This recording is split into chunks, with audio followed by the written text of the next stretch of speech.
Hello, trainers of all disciplines, drafters of all types. I am Cossack11, and here with me today is Sam Hey, and Emerson, Hello. and this is the MagneZOne. Yes, I know, I changed up the intro this week.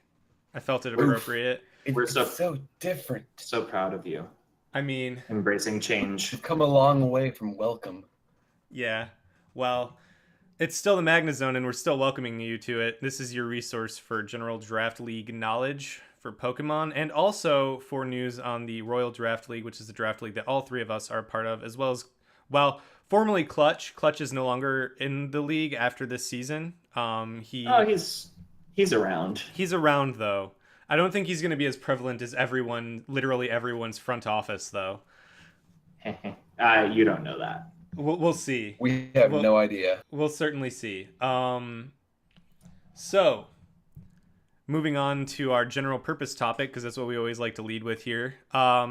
We're continuing our Team Archetype series, and today I'm very excited because we're talking about stall, which is the only thing I'm decent at in Pokemon. so Oh no. so stall is, we talked about hyper offense last time. I was about to say last week, but we didn't actually have a broadcast last week, and I apologize for that. That was just scheduling. We were all very busy last weekend. A lot of things were happening. Shout out to Andrew who asked me if we recorded a podcast. Andrew is Sorry, like Andrew. our No, most we did not. our most consistent listener. Yes, We Andrew. let down the rock and rollers. Yeah. Yeah, guy. So, Stall, do you want to open this, Cossack? Talk about it a little. That's the plan. So stall. We talked about hyper offense. Hyper offense being, balls to the wall offense. Well, stall is balls to the stall defense. You're just stacking walls, and the secondary win condition at the very least for every stall team is to win by attrition. You want to be stacking hazards, stacking statuses. Toxic is your best friend and also your worst enemy in stall, because a lot of the walls you're using are susceptible to toxic. And so stall is tough to run in draft league, mainly because most of the teams top load on wall breakers, because wall breakers are going to get you consistent results on just about every team archetype. And because everyone top loads on wall breakers, stall teams tend to struggle in draft league format. It does help in some ways that what wall breakers a given team is going to be sending against you. But that doesn't always mean that you'll be able to do anything about it when it happens. That's the problem I ran into early last season. I had what was basically, my team was literally an OU ladder stall team. Yeah. And that sounds good on paper, but in draft league practice, it doesn't do so well, mainly because people know how to deal with an OU ladder stall team, and people, all, like I said, people top load on wall breakers. Mhm. And so you just end up getting holes punched in your team. That doesn't mean that stall is completely unviable, but I think that when you're running stall in draft league, you have to run it a little bit differently than you would in ladder. See, in ladder, you have a reasonable expectation of what walls are going to be coming up against you. You have a lot less to prep for, in a certain sense, because, like, if you're in stall, your EV spreads are set for, okay, I need to tank it from these two particular wall breakers are the biggest threats. If I can tank those two, then I've got the entire metagame locked down. That's not how it works, because you've got people like Clutch in Draft League who tech ridiculously for the express purpose of finding that, like, chink in your walls and exploiting it to its maximum efficiency. So usually when you're playing stall, you're either extremely successful or getting utterly crushed. And unlike hyper offense, where you're probably going to get at least a couple kills, if you get blown out as a stall player, you're probably not getting any kills. Your differential will suffer.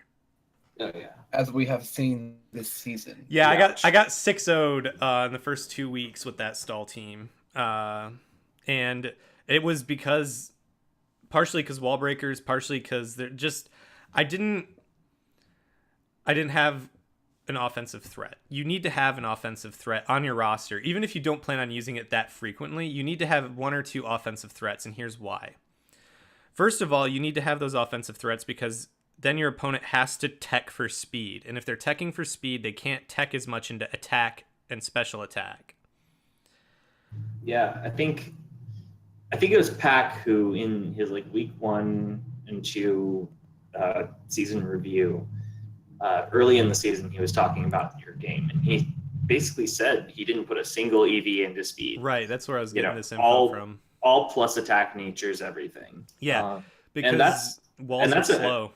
Oh yeah, and I think that's the thing is that you can't ignore speed tiers when you're drafting a more defensively oriented team. Right. When you're doing stall, so let's talk about a couple of things that you're looking for if you're going to try stall in draft league. First of all, your stall team is going to be like teetering right on the edge between stall and balance. Like you're going to like, it's going to on paper look like balance, but you can probably run it as stall. That's what you kind of want. I think that stall is something that I think you've gotten closer to how it should work in draft league. I think so too. Which is that in a sense, what you want is a team where your full team has things that keep your opponents honest. You have things like Latios, you have things like Volcarona in your case. But something fast, something that has a strong offensive presence that is a threat to come every week. And it also works too because because the idea is to win by attrition. So if you have something like Latios, which is a good scarfer, or if you have like Choice Band Darmanitan in the back, you work that attrition. Like a good example is I mean my battle with Sam in the divisional rematches.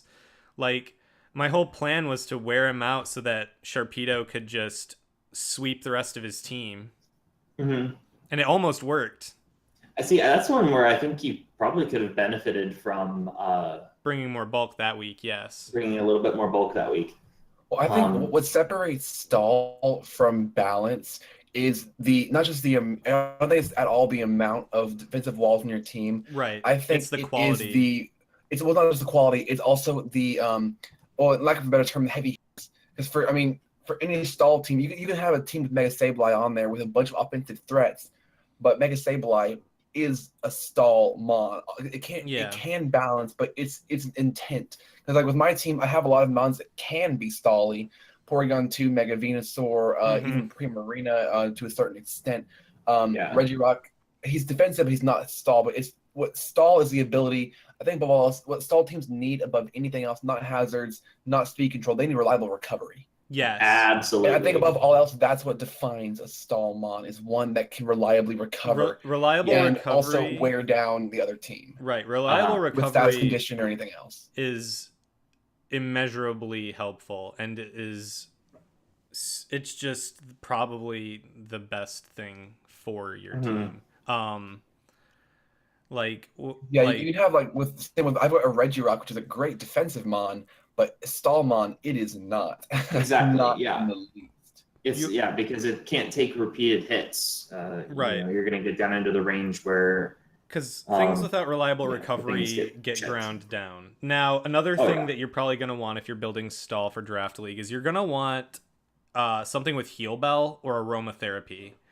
And you're also it would probably be good to have a Wish Passer. You don't necessarily need a Wish Passer as much on stall because like we said, most of the mons you want to be getting anyway have reliable recovery. And I'll tell you what, the other thing that you need on a stall team is actually a stall breaker. Because the stall team mirror match can be very grueling and brutal. And if you're the team that has the stall breaker and the other team doesn't, you have a significant advantage. And there are stall breakers that work very well as stall mons. I think the biggest of the most prominent of which is Gliscor. Stall breaker, defogger, just general wall. It's got Roost and it has Toxic Heal. It's got one of the best abilities for stall, which is Poison Heal or is it Toxic Heal or Poison Heal? I think it's Poison Heal. I think it's Poison Heal. Toxic Boost is the other one. Right, Toxic Boost is the other one. Poison Heal is essential or not essential, but it's very, very handy because, like I said, the biggest threat to your team is toxic. And that's why Heal Bell is for so sure. useful. Following that notion, that's why every draft team for a stall has to have a poison type, not just for toxic absorbing, but for toxic spikes. Yeah. You can bring a Levitator to spin or to Right. magic bounce with MagneZONE. I mean, Steel type also kind of works for this role as well. For sure, but for Steel types generally are spinners, not really defoggers or Steel. It's kind of Skarmory, but we don't talk about that in this league. But the thing with the poison type on the stall team, because you can have a great stall team, but Chansey, Clefable, once they're up, when spikes are up, Sableye can't do anything. So a lot of mons like that, that are very bulky, just get whittled down. You probably prefer regular 1 layer over 2 because that kind of helps with switches. It's 12% every single turn versus 6, 12, 18, kind of racking up. But just 1 layer up can just destroy a stall team. Well, and it's one of those things where stall teams are usually, because of the fact that stall teams are, like, they want to set up, like, they want to stack hazards and such, but by that same token, they also are very susceptible to hazard stacking because there's not a lot of good, there's a few good stallmons that you want a good defogger, and honestly I think Gliscor is probably one of the best defoggers for stall. Another one obviously being Skarmory, but I think I want to add the caveat that I think stall teams are easier to stack hazards on than a lot of offensive teams, but they also have an easier time removing the hazards. I mean, they usually do. They're designed to outlast and to remove hazards. The only issue is, do you bring defogger? Do you bring a spinner? Spinners, I do when I do stall, which I don't do often, but I do spinners because I generally stack hazards on the other side. I don't want to have to get rid of those. Because nothing's worse than having a good hazard set up and then having to remove both hazards just to get 1 layer of toxic spikes off your side of the field. I think that's a really good point. That you do need a good spinner if you want to run a really, really successful stall team. Yeah, having a good spinner is essential. Yeah, I mean, if you have the right mons, if you brought the right things that week, or if you have the right ladder team, whatever it may be, your goal should be to get as many hazards on the other side as possible and to then just force switches out of that. You might even be able to bring, like, something that's bulky with Roar, like maybe it's Hippowdon with Whirlwind or Vaporeon with Roar or something. Or honestly, even EVLA by Hippopotas. Hippopotas is not a bad mon with EVLA. Even Politoed with Perish Song can work as a pseudo hazer.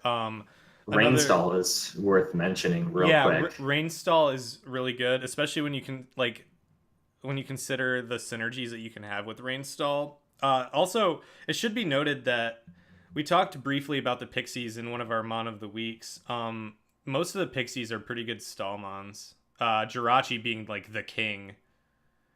If you Jirachi is a good stallmon for a couple reasons. First of all, you can run Jirachi offensively, so it does help keep your opponents honest. Oh yeah. And it's got an excellent defensive typing. It's a steel type. It's psychic, so any poison threats you can keep off the board with. Yeah.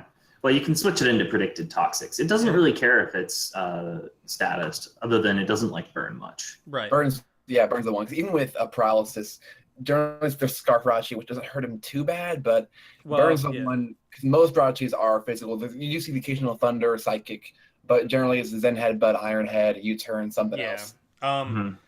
And having that utility of Pixie is also just really good. Also, I would even say Celebi is not bad for stall, mainly because Celebi has reliable recovery. And what both of them do as well is Celebi has really reliable recovery. Celebi has Perish Song. Celebi has a little bit of interesting utility. Both of them set rocks real well. Yep. And you want your the difference between rock setters on I would say on a stall team versus a hyper offense team is you want your rock setters to live on a stall team. Oh yeah. Because usually when you're running stall, your team is like a very tightly interwoven net. It's basically, think of it like chainmail actually. And chainmail works really well at stopping things from getting through up until the point that chains start breaking. So if you lose a mon, that's one link out of the chainmail. You lose another mon, that's another link out of the chainmail. That's things that the things that those mons were walling. If they're still on the other team, suddenly they have openings to get in. Like if you're running an unaware mon and that unaware mon goes down, suddenly you're gonna be susceptible to setup sweepers. That happened to me pretty much every week after the second week, where as soon as Clefable went down, in comes the setup sweeper, in comes the swords dances, and I was And they doomed. are ready to go to town. And I was doomed at that point. Yeah, that hurts. I think that one thing as well is to say that I think that's one of the reasons why consistent week-to-week stall teams aren't as functional in Draft League is because people bring, first off, the reason that they're successful in ladder is because, like, for instance, I'm going to talk about 5th gen a bunch, right? I can go back to like running the Slowbro Amoongus Heatran Regenerator core. Ugh. And that just in 5th gen with all the fighting types running around and everything, like it was fantastic. It just stopping it. Tracheon being a big one, but And, one of the especially with the reason why they're a lot less viable in draft is because, especially with stall, you've seen it once, seen it 1,000 times. You can watch people's previous matches. Here's what they generally bring. Here's what they have. Versus in ladder, you just go up against someone, boom, a stall team. Like, oh, I didn't prep for this. Yeah. Is anyone is anyone in ladder have an offensive teams? Yeah.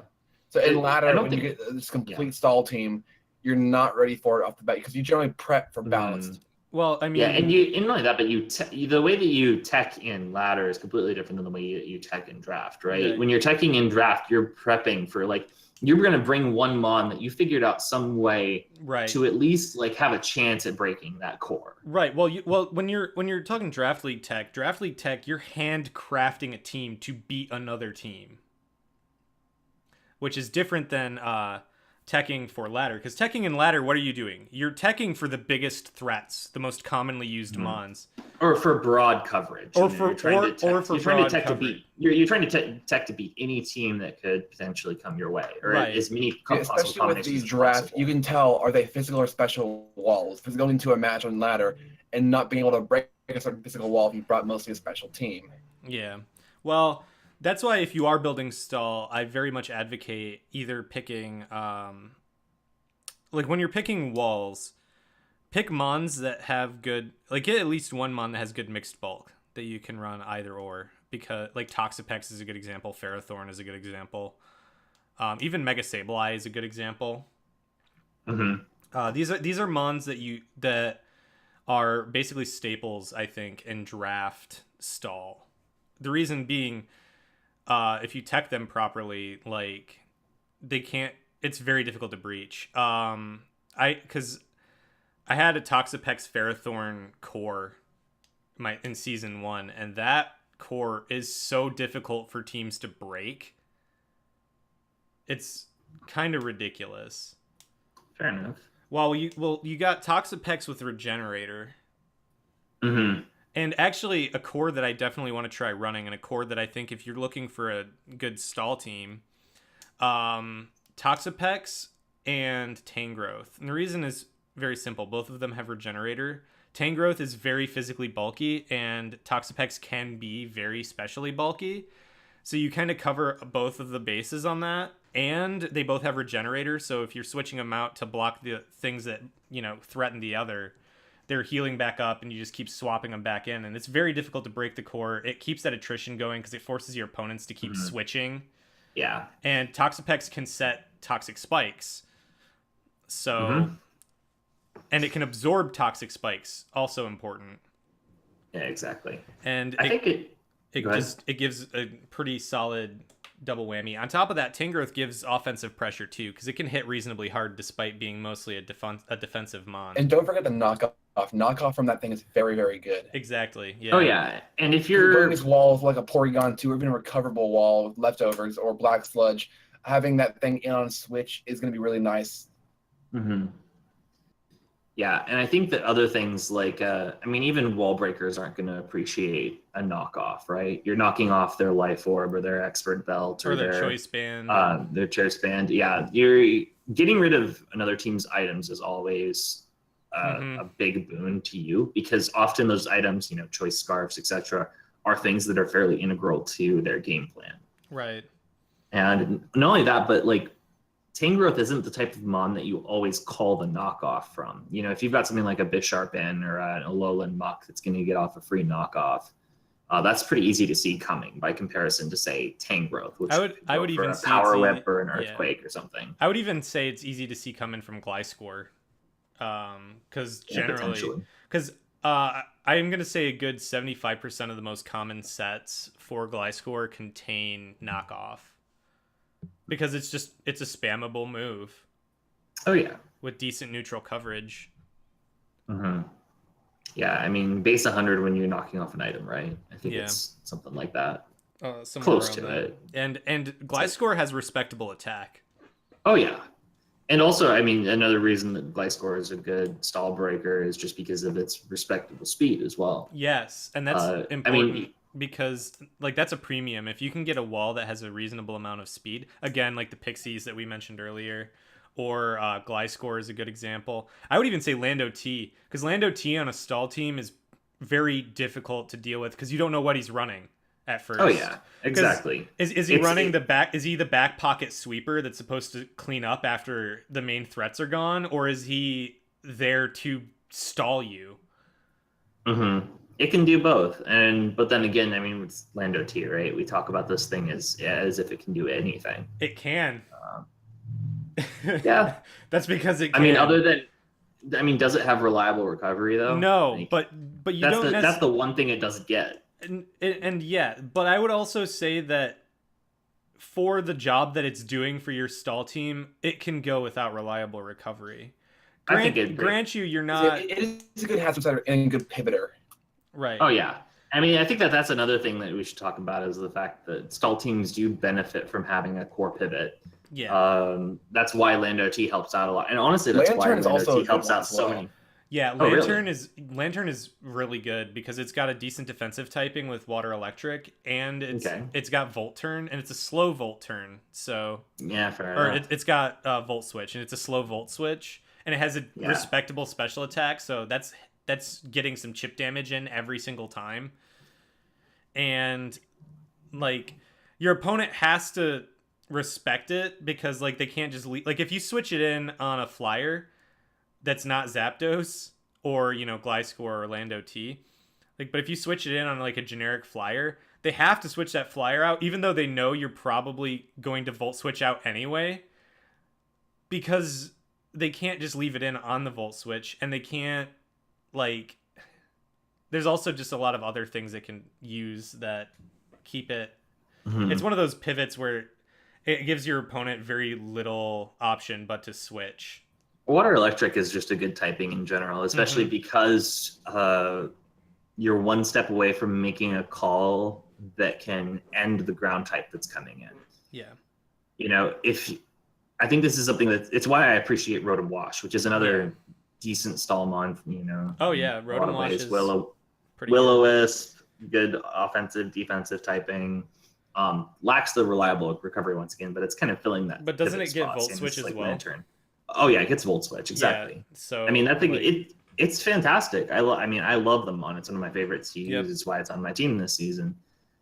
I would say, yeah, definitely continue. I think that the thing that makes that mon so good is that it's an electric type that ground types are always afraid to switch in on. Yeah. With the exception of maybe like Gastrodon.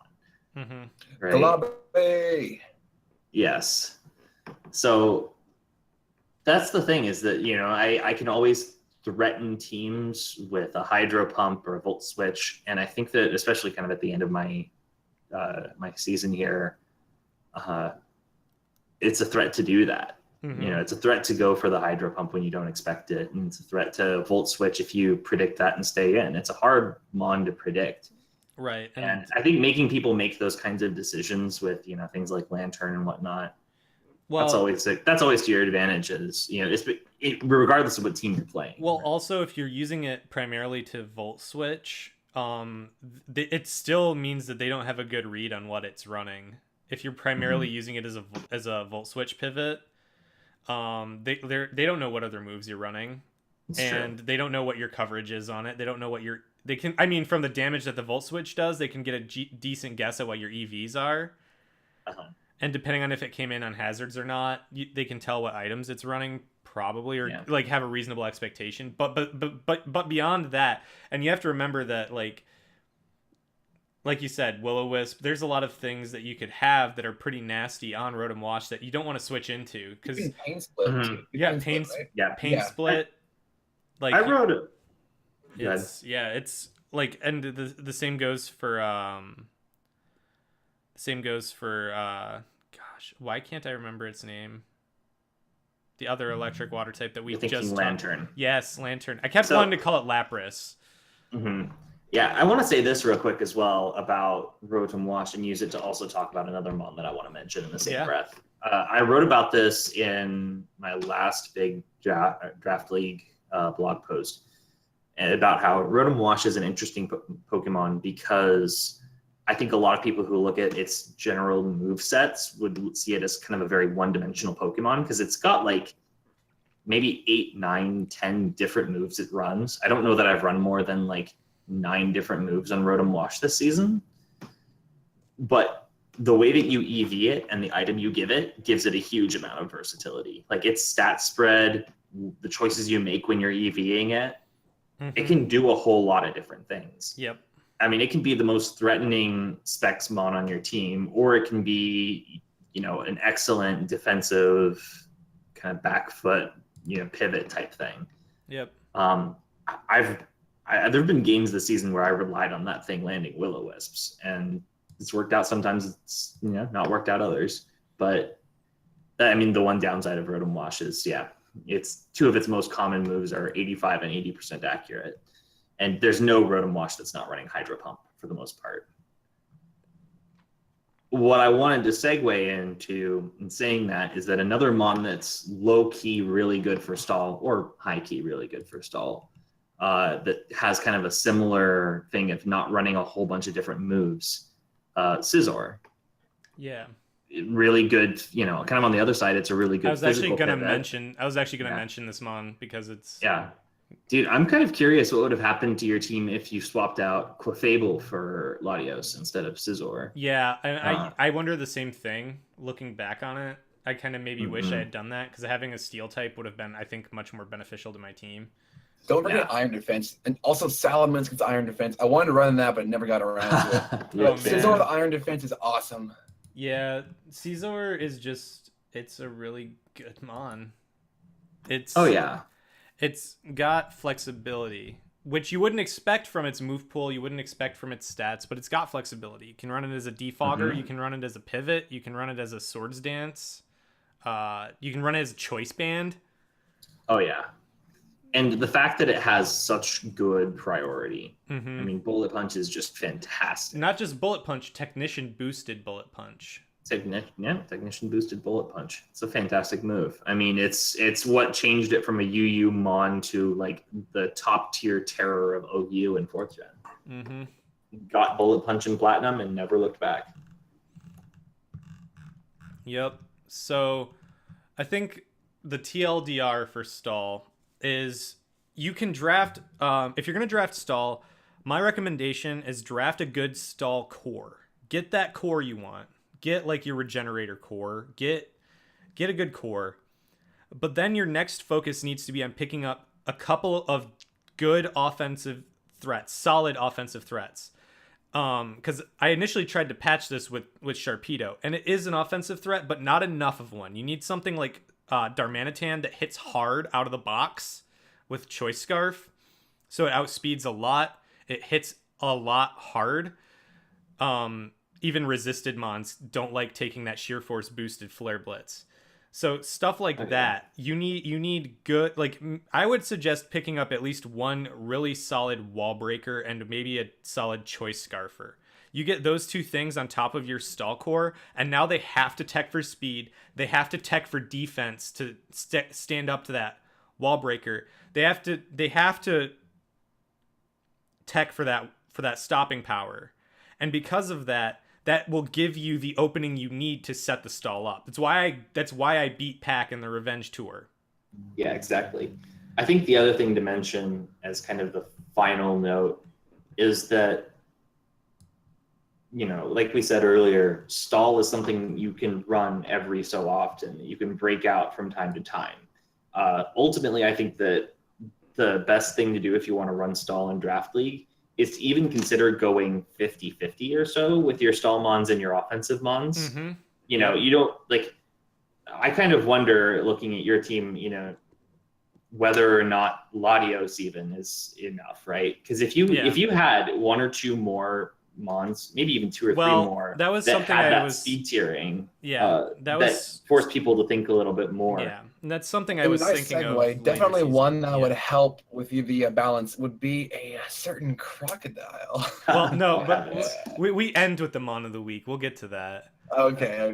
Yeah, because because we're gonna be talking for a while on this next topic. For sure. The best way to run stall in Draft League is to not. No, in all seriousness, I think in Draft League, generally balance is better than stall. Because stall is very hard. I think having the ability to switch, to be able to run full stall is fine, though. Like, it's definitely a viable thing, but it's a lot harder to do than just a balance. Well, I'm not saying you run it. I think the easiest hyper offensive. I think it's like what Sam said. You can't run it every week. For sure. Because even it depends who you go against. There's some teams that you match up against that can't do a thing. Although I would also say, by that same token, if it looks like a lot of the teams in your league are drafting hyper offense, running stall might not be that bad for you. For one, the bulk will be there because if they're all running hyper offense, they're not picking stall mons, which means that you're going to get all the mons to draft from. Because I think if I had the team I had in season 2 in season 1 of the RDL, I would have done a lot better in season 1. Because there was a lot of hyper offense running around in season 1. I do wonder if stall does a little bit better in smaller leagues. I think we it also went from an 8 to a 16. Yes, I think it does. Because there's less mons being drafted, so you've got a much bigger pool to choose from. Yeah. Well, now that we've kind of waxed poetic about stall, let's go into what everyone's really here for, let's be honest. That is the playoff picture. We have one for the Season 2 championships. So the postseason is right around the corner. It hasn't started yet, but that's fine because it gives us time to kind of make projections and look over the teams that we've got going into this. So we'll start with the Sun Conference and we'll go from there. And in the Sun Conference, we have the Oregon Golducks, which is number 1 seed for the Sun Conference, versus the number 4 seed Brooklyn Bulbasaurs. I'm glad to see them in here, considering the run of bad luck that Santoro has had. Yeah. I'm glad to see that he got his slot in the playoffs. Did you guys watch his commentary of his final game with Neek? It's kind of funny. He didn't even know he had a shot at making playoffs. He thought he was like out for sure, and so he was just like, "I'm just gonna go in and have fun and try and make sure that of prove to myself that I can play this game, can still play this game." Because I think he was on a 4-game losing streak at that point. Yeah, he was not having a good second half of the season for sure. Oh no. So I'm glad to see him there. I'm glad to see him, in that playoff slot because I think he deserves it. He's definitely one of the best coaches in the league. Dude, shout out Santoro who played his ass off against Meek though. Yeah, that was an incredible game. So made the right calls with his made the right calls with his MagneZONE to beat that team. Oh my gosh, I was on the edge of my seat for that one. It was a good game, and he earned his spot.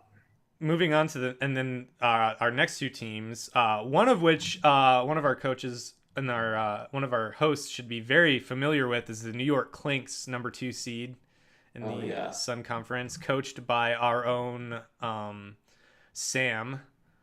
Woohoo. And the other Detroit team, the Detroit Dracos, doing significantly better than represent Detroit. I should mention though, it's a weird coincidence that I won't say the specifics, but three of the coaches in our league, I won't say which coaches, are from the same general area. Huh. Yeah. Interesting. Yeah, I thought that was weird. I'm one of them. I'll say that much. I know it's not me. I'm gonna go ahead and throw that out there. Yeah, it's definitely not anyone who's a regular host on this podcast because you guys are all different time zone from me. All over the place, yeah. So Detroit Dracos, New York Clinks. Let's go over the Sun Conference real quick, and then we'll move on to the Moon Conference. Mm-hmm. Yeah, I'm.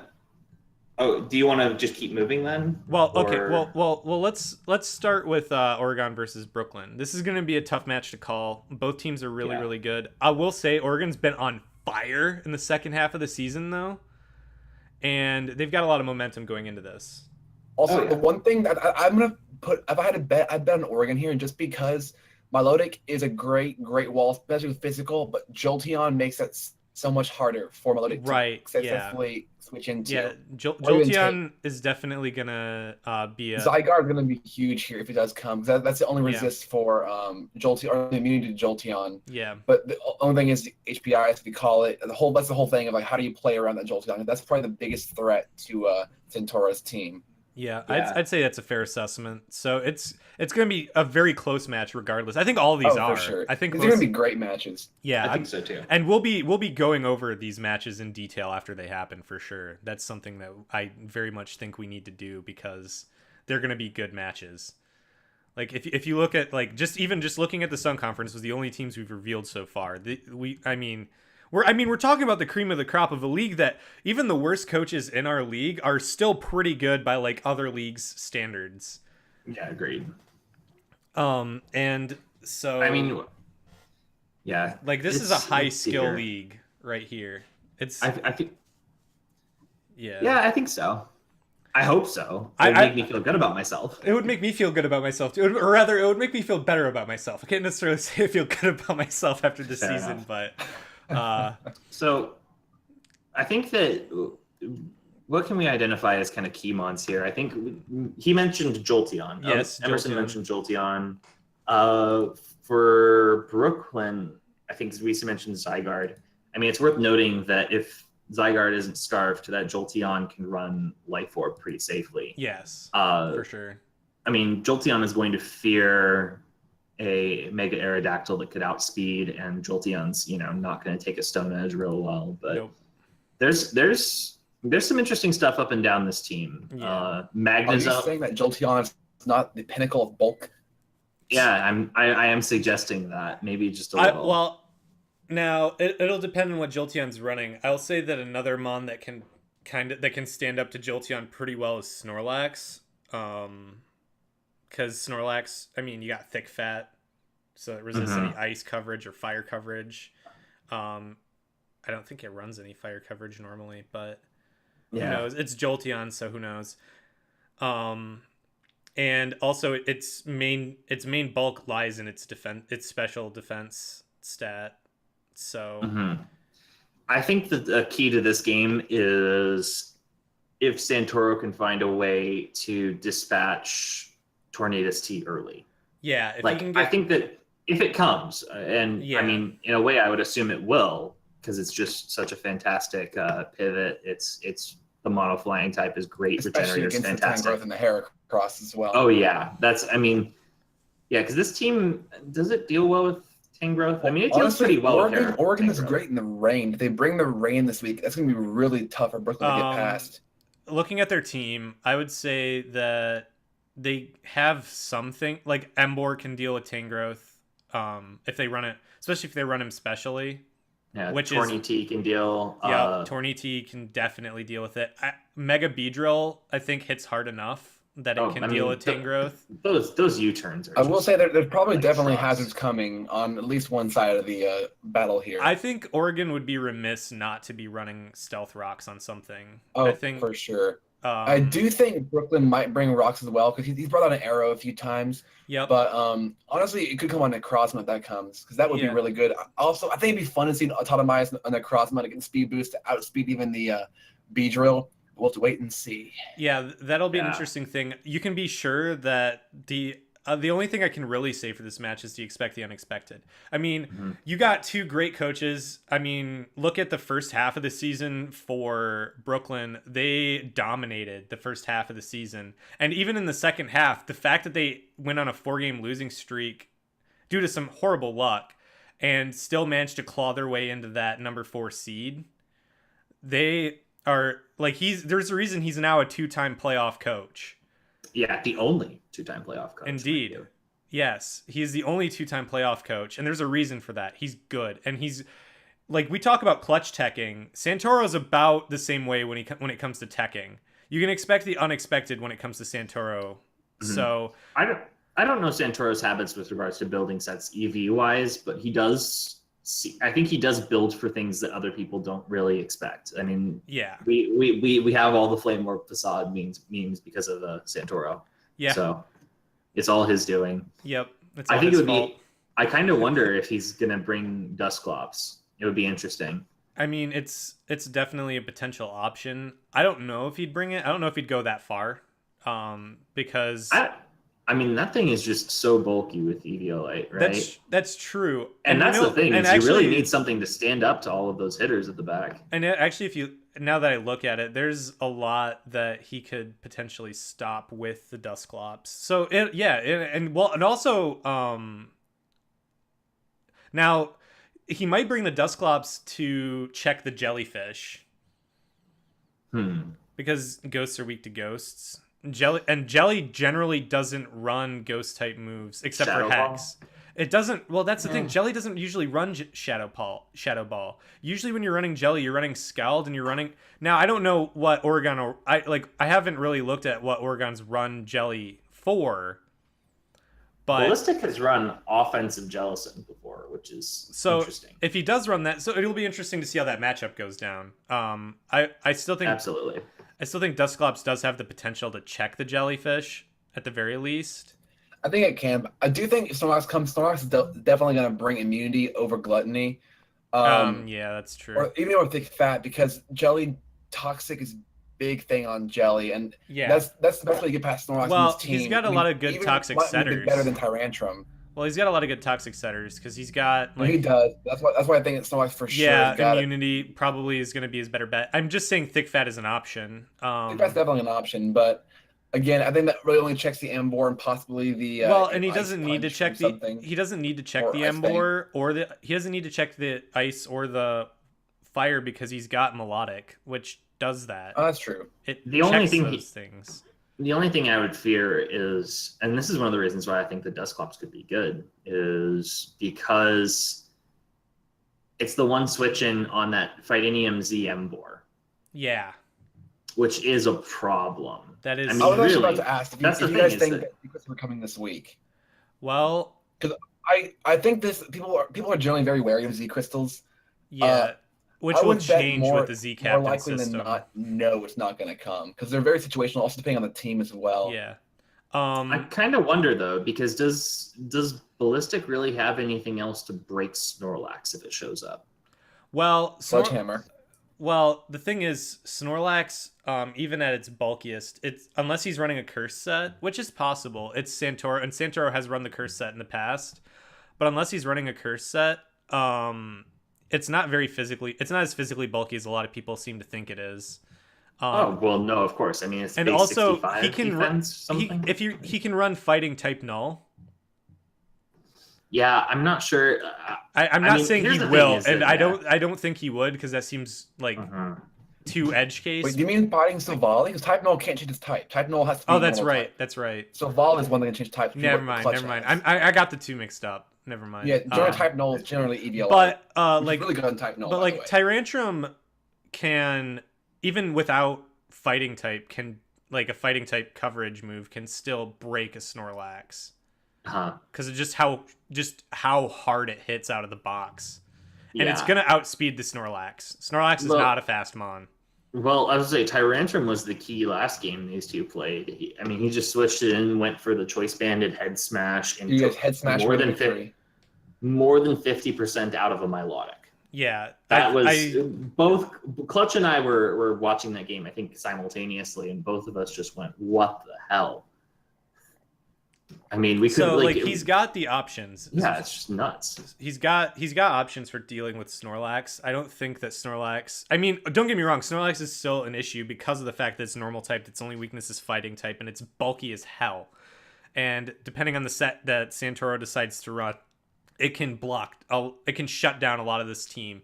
And if he's running a curse set, and if he can get a couple curses off, Oregon's gonna have a problem because That's what happened the first time, right? Yeah. When this was still Elevision's team, it was that Snorlax got a couple of curses off. Beedrill couldn't do a damn thing. Right. It was incredible. Yeah. I mean, that's why Snorlax dominated early in the season. Yes. I mean, to me, that's why I think that I think that there's kind of a low chance that Emboar doesn't show up just because if this thing gets a curse or two. Yeah. Yeah. I mean, it might not be fighting EMZ. Maybe it'll be like a choice band set, right? Who knows, it might be choice banded, but he's probably going to bring it, and he's probably, if he brings it, I would be banking on it being a physical set and not a special set, mainly to deal with Snorlax. Physical. I'd even bet on Scarf for this thing. Yeah. That's actually possible. Yeah, it's definitely, well, because if you look at the two teams, I think that one of the biggest advantages right now that Oregon has is speed. Yep, and that's an advantage they have on just about every team. Exactly. That roster is just so fast. It is. I think it might be the fastest roster. Yeah, Jolteon and Tornay T. Yeah, and Mega Beedrill is not slow. Oh no. I mean, that's the scariest thing to me about Oregon is how they can just throw you in the Volt turn with that team. Oh yeah, they lock you down. Jirachi, Tornadus. I mean, honestly, it's an absurd team. It's really good. Yeah, and like, credit to Oregon that like their team started off with a really bad record when Ballistic took over. It's true. I want to point this out real quick that 3 out of the 4 Sun Conference teams that made the playoffs went on 4-game losing streaks sometime in their season. I did. Oregon did. Well, I mean, Atlanta did. Technically.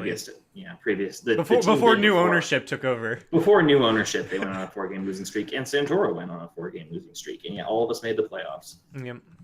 If Adam had made it over excessive, then I think it would be. I think everyone would have gone on a 3-game losing slide. Something along those lines. All right. Anyways, I think we can move on. Yep. So moving on to the next match in the Sun Conference, we have the New York Clinks and the Detroit Dracos. Now, having played the New York Clinks a couple times this season, I mean, it's a very solid team. I can understand if you maybe don't want to get too much in on this to not give away the game on any of your like potential. Don't want to commit anything here. Yeah. And so I guess because we'll probably be talking about this a lot more, when this match comes around, because you'll be able to actually go through what your thought processes are. But I mean, we have the exceptional fairy steel core with Heatran and either Tapu Bulu or Mega Diancie, and you have a dragon too. You have that Haxorus, and Haxorus is a good mon. I think it's a little unsung in its tier. Yeah, it's all right. I think that it runs into issues sometimes with just not quite having a move pool to make itself click all the time. Yeah, that's true, and I think it's in a weird spot as far as dragons go. Oh, for sure. But then you also have a couple of really nasty Firewater grass cores because of Bulu being in the center of those cores. But then you also have, you can either tilt it very offensively with Gyarados, or you can tilt it very defensively with, or even just like who knows what direction with Rotom Wash, which we elaborated on earlier. And then of course Heatran. Heatran providing a lot of utility there as well. Yep, Heatran has only skipped a single game this season. And I think that those are like, I'm not going to say that there's not other standouts, but like if we flip our focus over to the Dracos also have a very interesting set of cores here. They don't have the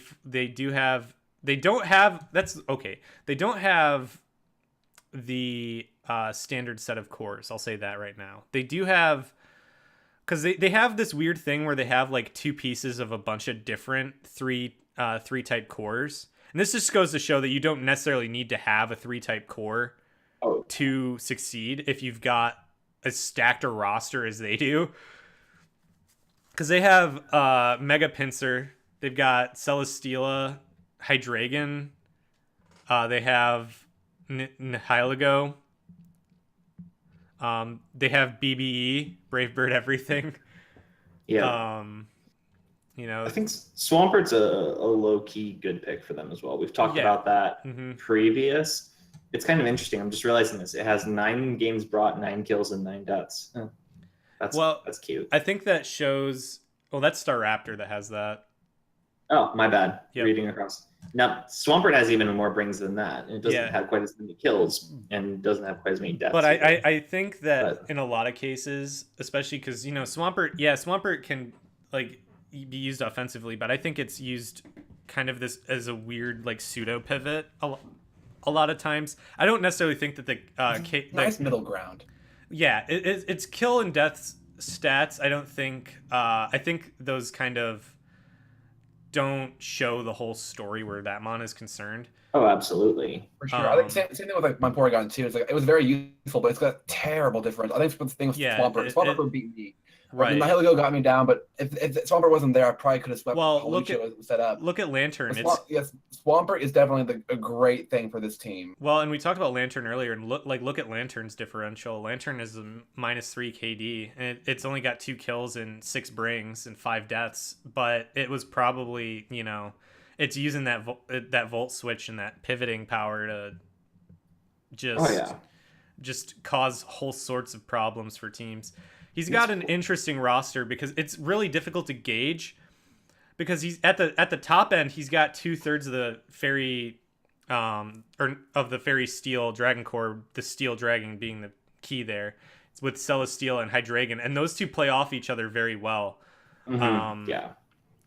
Because Celesteela is a major threat to any fairy type that wants to come in on Hydreigon, and Hydreigon's got a good move pool. It's very good stats, and so it's really good for checking a lot of the threats to Celesteela. You have Nihilego, which is just, I mean, Poison Rock type is awkward to fight against, and especially when it's got the stacked stats that Nihilego's got. He's got a great speed tier. I mean, and when your other top tier threats are all ground immune, you don't mind having something that's quad ground weak. Exactly. Well, I mean, like, you look at his top end, and that's the weird thing with his top end. His top end is very difficult to stop with ground type, and as we've mentioned this in the past, Earthquake is probably one of the most commonly used coverage moves because it hits most things very hard. So when you're facing a team that doesn't have to worry about that Earthquake as much, suddenly things become a lot more difficult. Definitely. For you. I think that there's other things that are kind of nuanced about this team. Celesteela does a lot for them, even though it hasn't really had breakout games. Yeah. Mega Pinsir has come to all but one game, I think. Well, 14 brings, and it has 18 kills in those 14. Yeah. I mean, Mega Pinsir is just nuts. It's very, a scary thing. Well, and more importantly, it's been very consistent with this team comp. And I think consistency is definitely something to look at. Look at Hydreigon. Hydreigon's also got 13 brings, 15 kills. It's a very consistent performer. And that's, I think that is more telling than differential, is just how consistent these mons have been in their performance in every bring. And it's because they've got a good support. Basically, he's been using his team as a very excellent support staff for his heavy hitters. Yeah, well, if we're gonna not talk, I mean, I can talk about my team a little bit. I don't want to. I don't want to talk all about. Right. Yeah. We won't go too into it, but I don't want to talk all about. But you can give us as much of an overview as you think you can safely give us without giving the game away. I'm gonna be honest. I haven't really thought about it yet. I think that, and I really don't want to give away too much of my thought processes here, and so.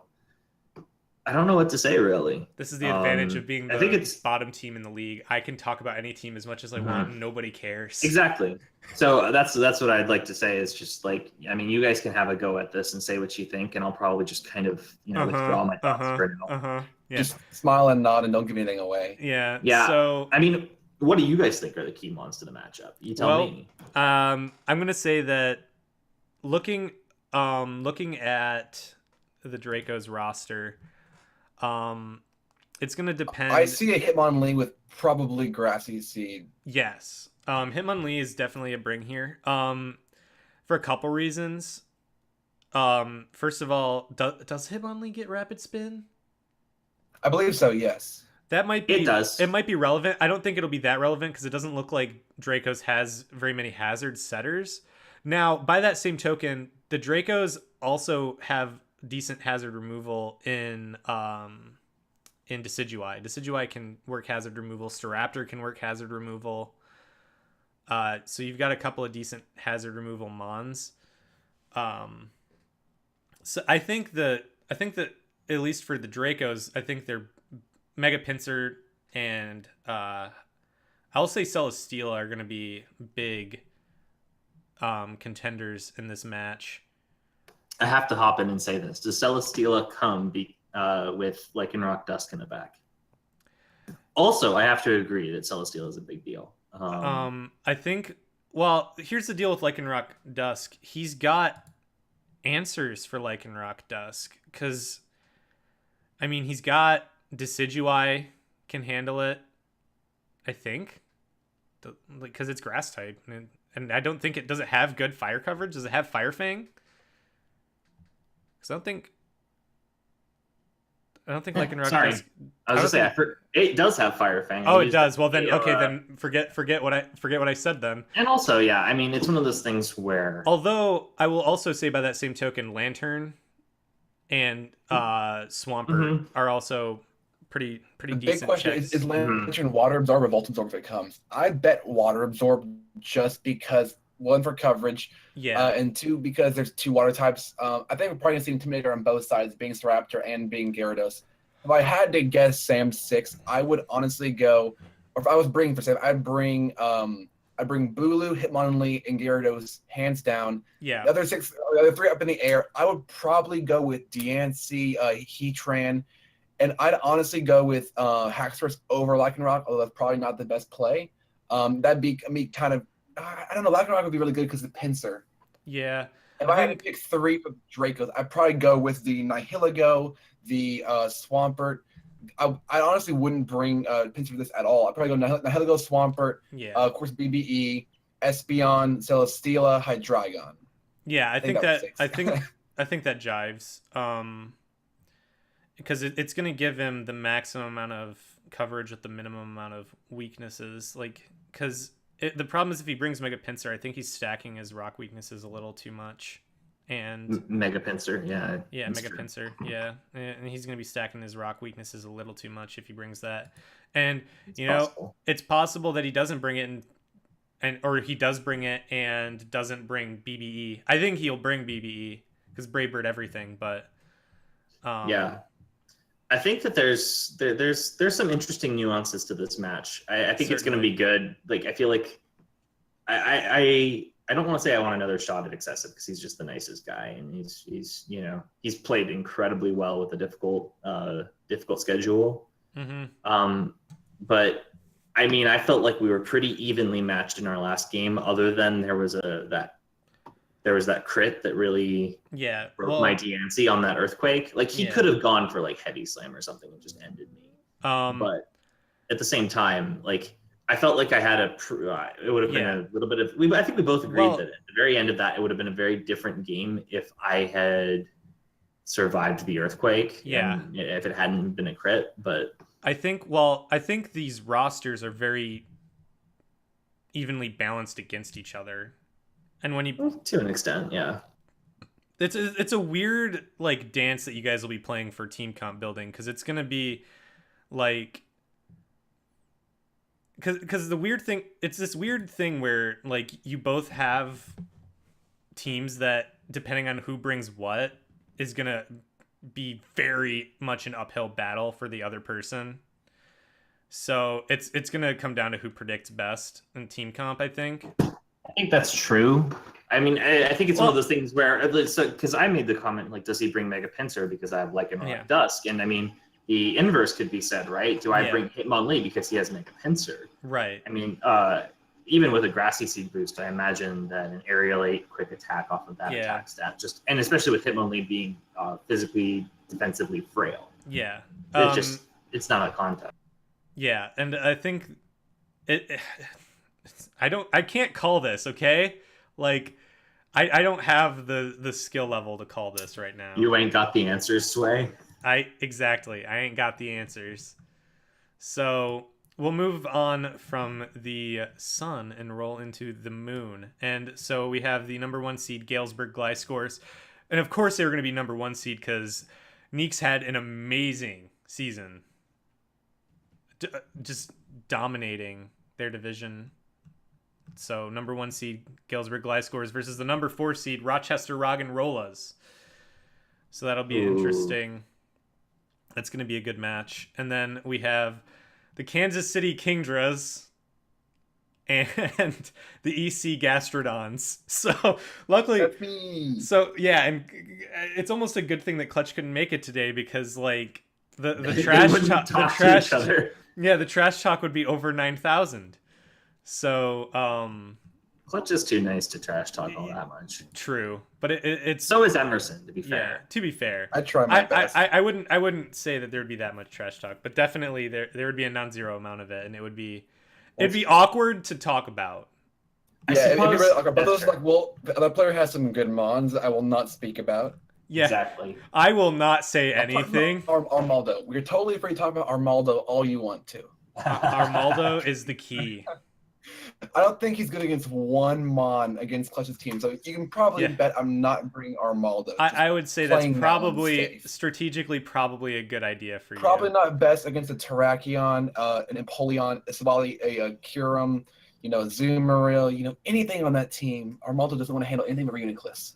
So let's talk about the match that we have the least vested interest in first, which is Galesburg Glycors versus Rochester Rock'n'Rollas. And that's not to say that we don't have any investment. I want to see who wins this for sure. Oh, geez. It's going to be good.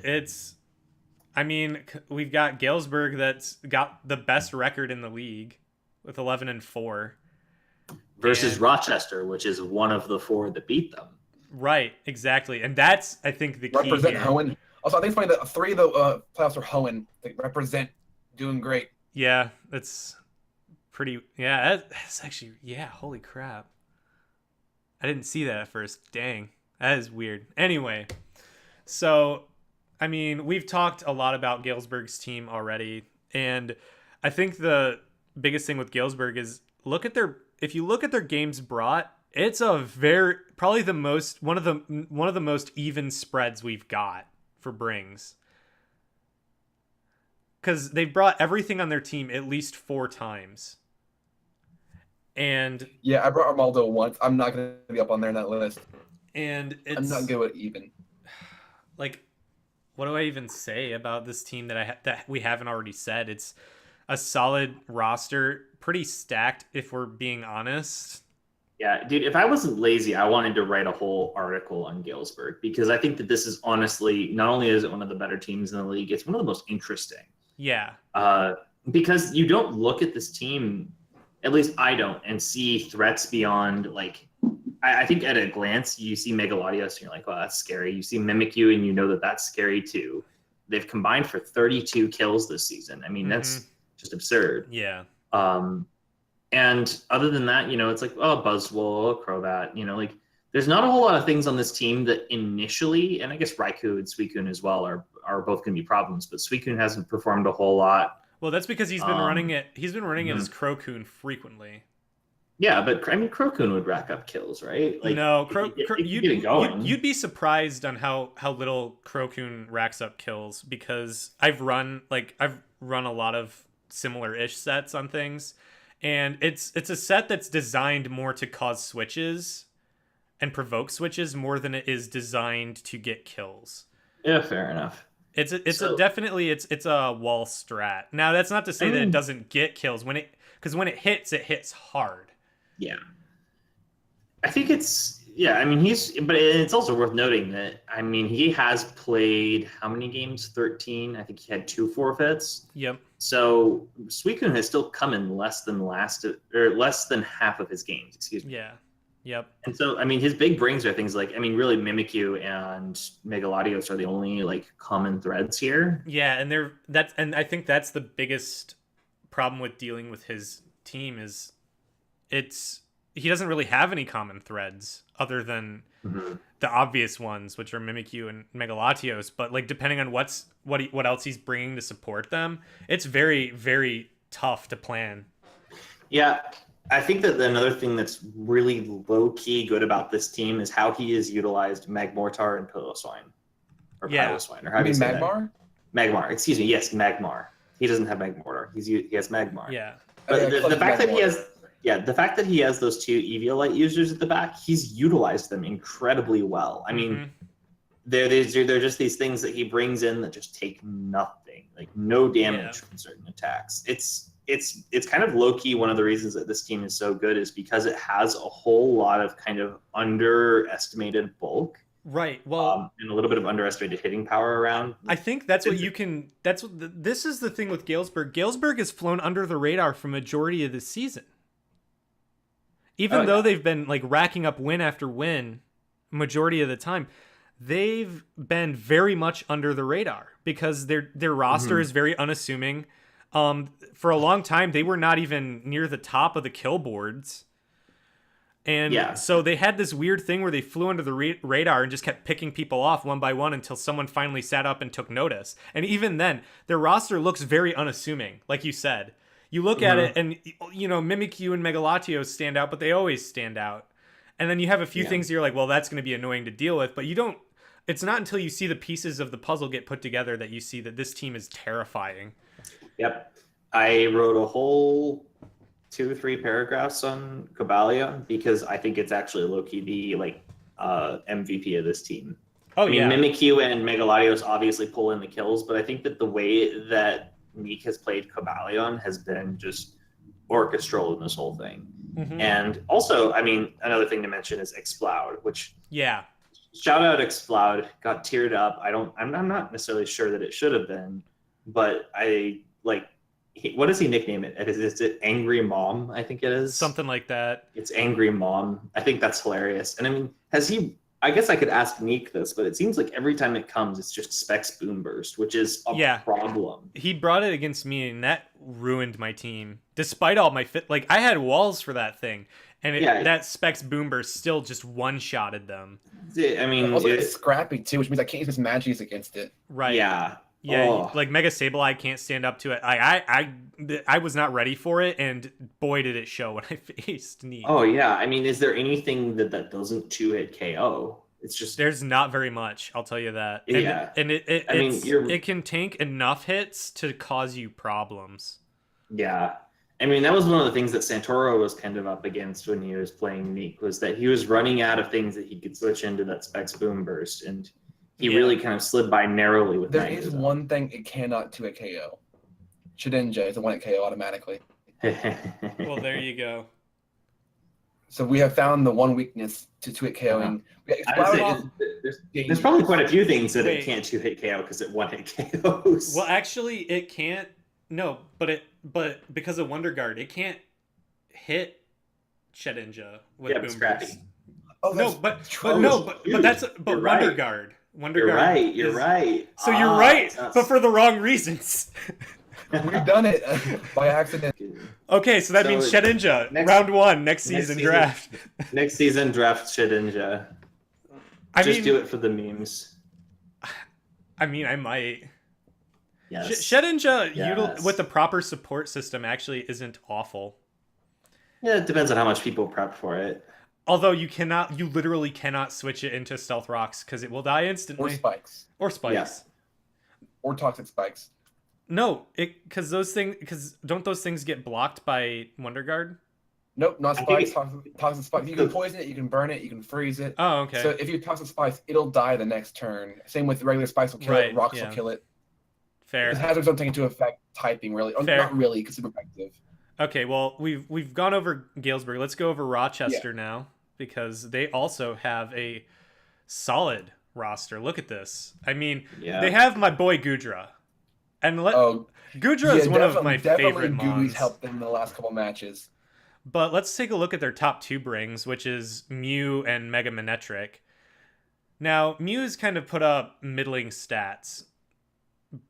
I think it's been better in the second half of the season. Definitely been better in the second half of the season. But Mega Manetric's been very consistent. 12 games brought, 12 kills. Like, it's done its job every single time. So I was so ready for that thing, and then he didn't bring it against me. he's also got excellent support with Klefki. He's got a good defogger with Mantine. And that's good because he's got a lot of things that are susceptible to rocks. And then let's not forget King Keck. Oh, of course not. Who could ever forget Keck? And he's also got he's got two good hazard setters, really, because he's got Gigalith, he's got Klefki. Like, they can set hazards.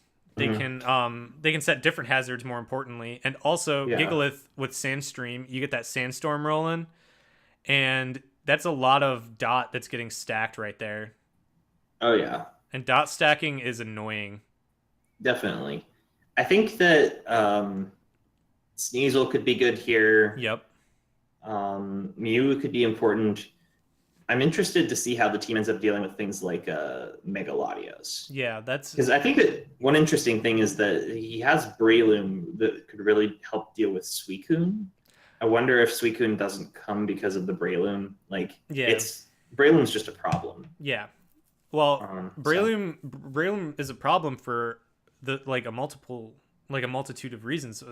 It's got Technician boosted Mach Punch. It's got Technician boosted Mach Punch. It's got Technician boosted Bullet Seed. It's got Spore. Like, this thing. Bullet Punch or no? You're thinking Mach Punch. Yeah. Okay. Yeah. Did I say Mach Punch? I was like a Bullet Punch. But it was wrong. No, you're thinking Caesar, because that's what we were talking about earlier with Technician boosted Bullet Punch. He's got Salazzle, which is an interesting mon. Salazzle, it's this weird thing where Salazzle's got that quad ground weakness, which makes it tough to use, especially in Draft League, because Earthquake is everywhere. It is. Unless it holds the Pennywise balloon, it's okay. Yeah. Mm-hmm. I mean, that balloon. I do think it's kind of it could be an interesting bring here, just because it is one of the things that naturally outspeeds Mega Latios. That's true. And depending on, like, we talk about tough to call, and I do think Goodra is actually going to be a bring here, because I don't know, I'd have to do the damage calcs, but I have Goodra in another league, and Goodra I think tanks a Draco Meteor from Mega Latios pretty handily. Yeah, but after a Calm Mind, maybe not. Well, maybe not after a Calm Mind, but that's the trick, right? Do you like you're bringing in other stuff if you're trying to stop the Calm Mind, but like that's true. Like, you're bringing in the Klefki if he's Calm Minding up. Yeah. It is interesting though, because Klefki could be a really good, solid bring against Meek. It's gonna especially with Prankster as well. I think Screens may be big, Spikes may be big. There's a lot that Klefki can do here. Yes, there's a lot. Klefki is gonna I think Klefki is maybe not a definite bring, but certainly a probable bring. I would definitely put it on the list of things that I think it's gonna be coming this week, because there's so much it can do here. Like Emerson, what he just said, basically, Klefki's got a lot of utility support that will help this team very much against Neek. Yeah, it'll be interesting. I mean, it's been on the team since day one, and it only has 4 brings. Now, something interesting to bring up here is the fact that Keck has a couple. Like, I think Keck might be a bring here, because AV Keck can do some pretty interesting interactions with Galesburg's team. That's true. I mean, that's a thought. It can handle it. I don't necessarily think it may. I don't know about handling Mimikyu. I think it could certainly break the disguise on Mimikyu with Shadow Sneak. But it's got, like, you can put Thunder Punch on it to deal with Suicune, and that would actually handily deal with the Krookodile problem if it comes up. Maybe. I'm not sure that Keck's damage output with, like, an AV is good enough to that's fair. Take down a physically bulky Suicune. I mean, I don't think it's so much will it be able to take it out as much as will it be enough of a threat to force the Crocune out before it stacks its Calm Minds and such. I suppose we could do the calcs, but it is a thought. It's true. And I think that also the fact that he has a Mega Manectric, like yeah, that thing is, well, to be fair, always that's going to be a much bigger threat to Suicune than Mm-hmm. Now, unless it gets 5 Calm Minds, in which case that's a problem. yes. Looking at this, these are, I think the main problem for me is a lot of, and this is maybe why I'm not in the playoffs, is a lot of these teams are teams I don't normally, like, they're styles that I don't normally run, which is tough for me to gauge what they're going to do. That's fair. Also, a lot of these coaches made it here because of their unpredictability or their ability to, like, read between the lines on the other person's team and bring the appropriate sets, even if they're unexpected. So, like, you know, just remember, us calling these sets, we are by no means 100% sure about any of what we're saying here. Oh yeah, we're just kind of BSing. This is all conjecture, and for me, most of this is just me pulling random, like, things that look vaguely good to me out of my ass. So, okay. What actually one interesting thing that I do want to bring up is, I think it's interesting that sorry, I'm spacing the name. Andrew. Jeez, sorry, Andrew. Andrew and I think Nick, it's easy that because they're co-coaches. Mm-hmm. Yeah. I haven't seen Nick around in a while. Are you guys still co-coaches? I hope so. I've just referred to them as Rochester in general. Yeah. I think it's interesting that Rochester packs Dragonium Z. Right. That is interesting, actually. Yeah. It's one of those things where, like, Goodra firing off the right move. Salazzle gets Dragon Pulse, doesn't it? I think it does. Yes. I can check that real quick. So you keep talking and I'll check this. Yeah. I don't think Nick's told about it. At least I think for sure he's less active. That's why Andrew's doing his own coaching next year. Gotcha. Yeah. I guess next season. Mm-hmm. Okay. I think that honestly part of the reason that that the Roggenrollos have done fairly well at different points, like they've made good plays in a lot of games. Like, I was really impressed with how they played me. Mm-hmm. And the thing is, 2 people talking over, like, what decision to make right before they go for it, you can make some good calls, and you can kind of, you know, you can play. You're more likely to see the safe play. You're more likely to see the winning play. Whatever when they're kind of at their best, I feel like they make some really, really good winning plays. Yeah. Now we have, yes, it does learn Dragon Pulse, so that is certainly an option. That's something to be wary of. And you know what? He might bring it because, like you said, it's one of the few things that naturally outspeeds Mega Latios, and that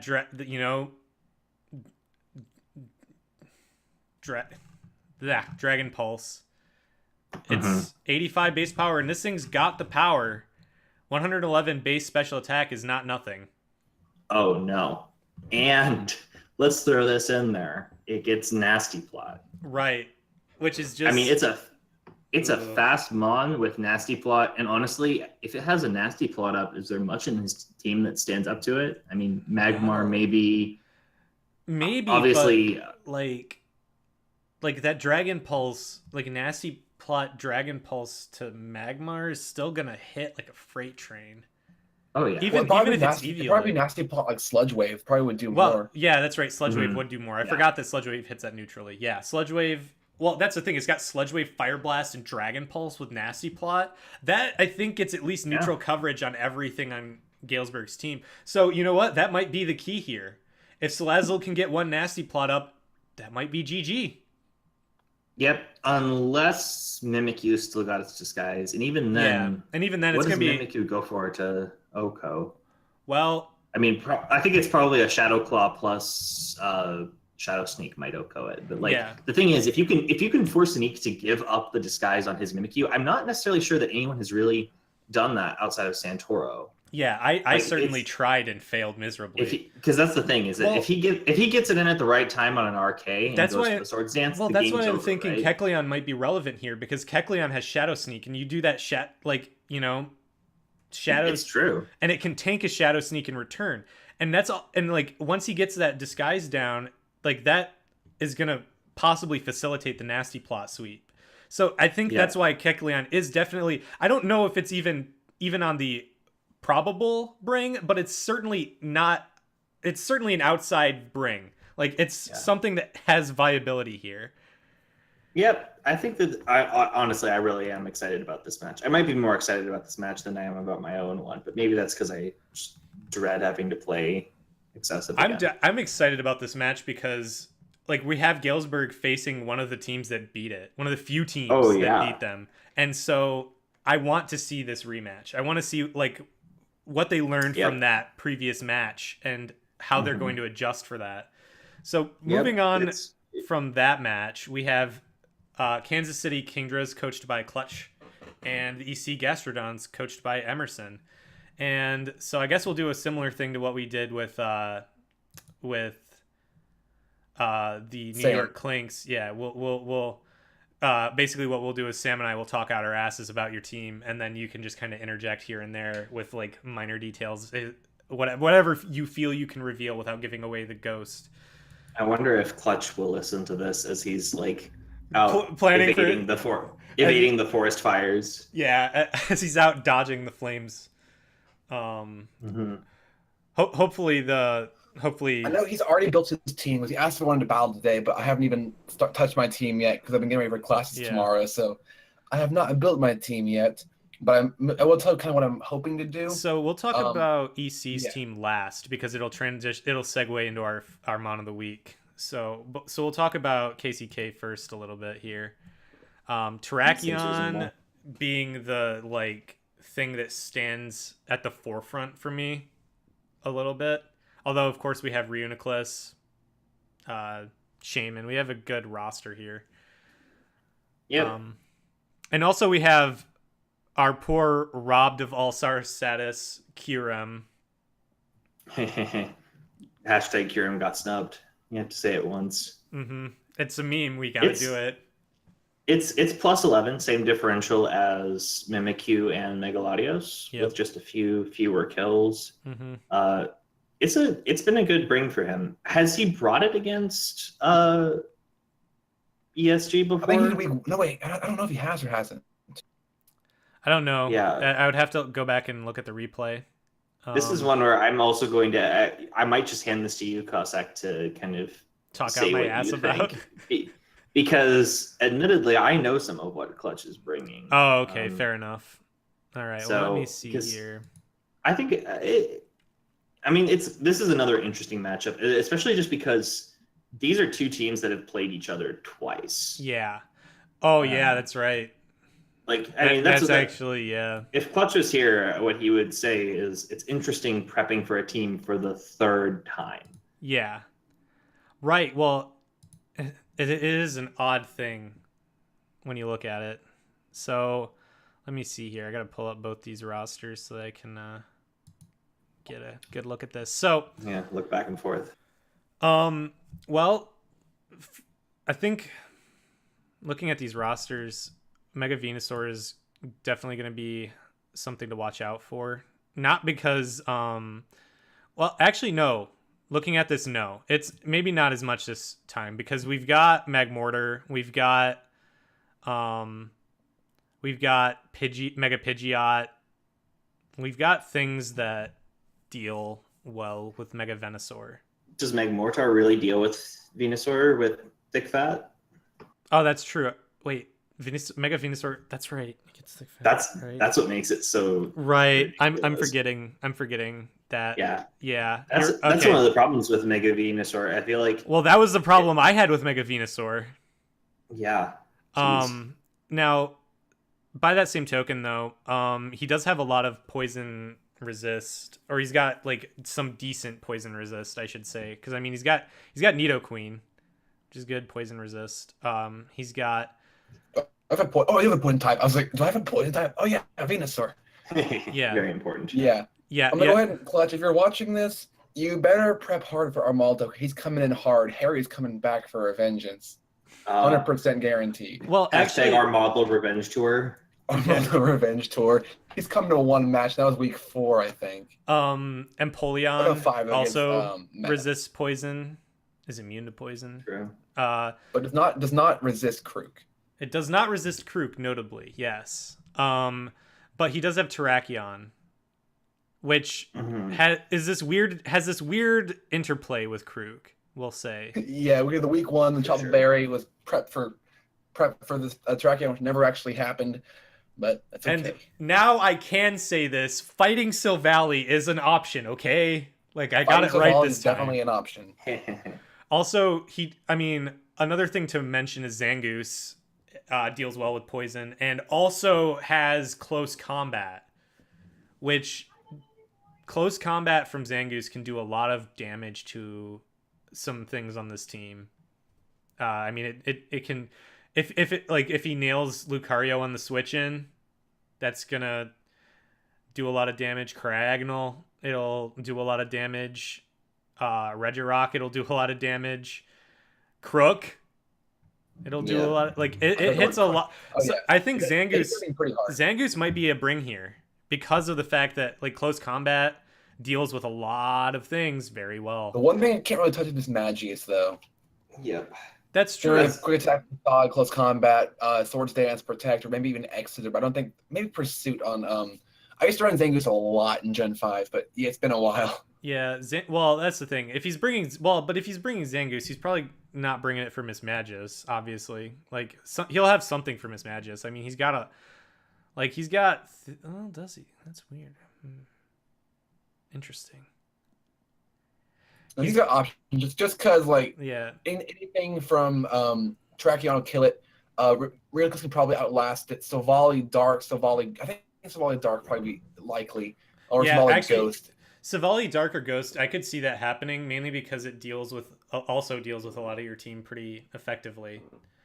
Now, I think the other reason he's going to be bringing that close combat Zangoose might also be for Porygon 2. Yeah, Porygon 2's putting a lot of work on the team's last few weeks. Porygon 2, you kind of almost, not necessarily, but definitely want fighting type coverage to deal with it, because if you let that thing run rampant for too long, it becomes... Well, yeah, because that's what happened when I rematched Rock and Roll again for the DC Universe rematch, because he had a great team, but he just couldn't break Porygon 2 no matter what he did. Once me and Xiao got burned and fainted, once that happened, there was nothing on his team. Klefki was in, and it was at +3 or 4, and it still couldn't touch me. So I let it go down and Krook get the KO. But Porygon 2, if you're not prepared for it, it can just oof. Yeah, and that was the thing, is that I think it was just an unfortunate break for Rochester that you got that burned in Xiao. They probably should have just gone for the high jump kick right there and tried to get as much damage as possible. Sure.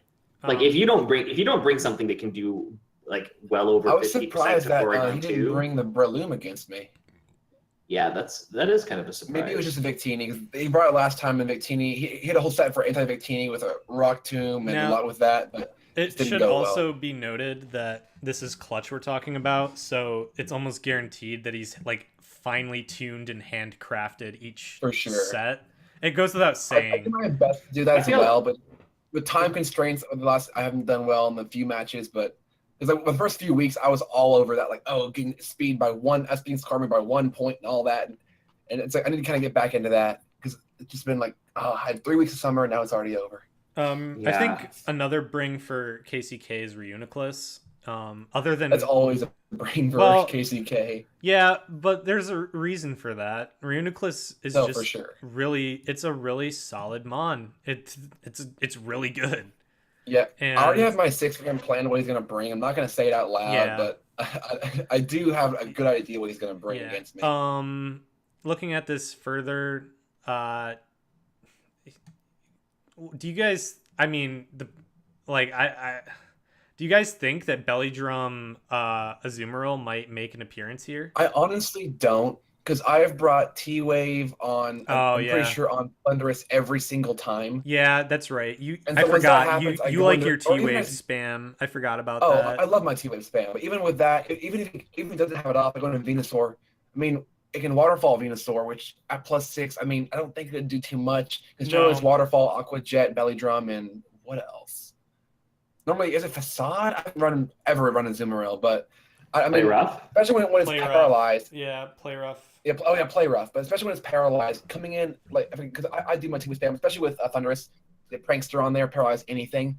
Which I haven't made my team yet, so I can't say the he's coming belly or drum not. But set might not come, but does that necessarily mean that a Zoomeril might not come? no, that means it's totally possible for it to come. But Yeah. again, I'm not worried about it because Well, yeah, you've both got of it stabs Yeah. Venusaur. yeah, Although Venusaur may not come just because Pidgeot's the big if. Like I don't know why I didn't bring it week 1 against Nadia, and I did bring it week 2 against a Reuniclus and against a Mega Pidgeot. I don't know why I did that. I don't know why that sounded good in my head, but I did, and it worked out pretty well. But well, we'll see because it is definitely an interesting thing. The problem, like, I can't because I like knowing Clutch as I do.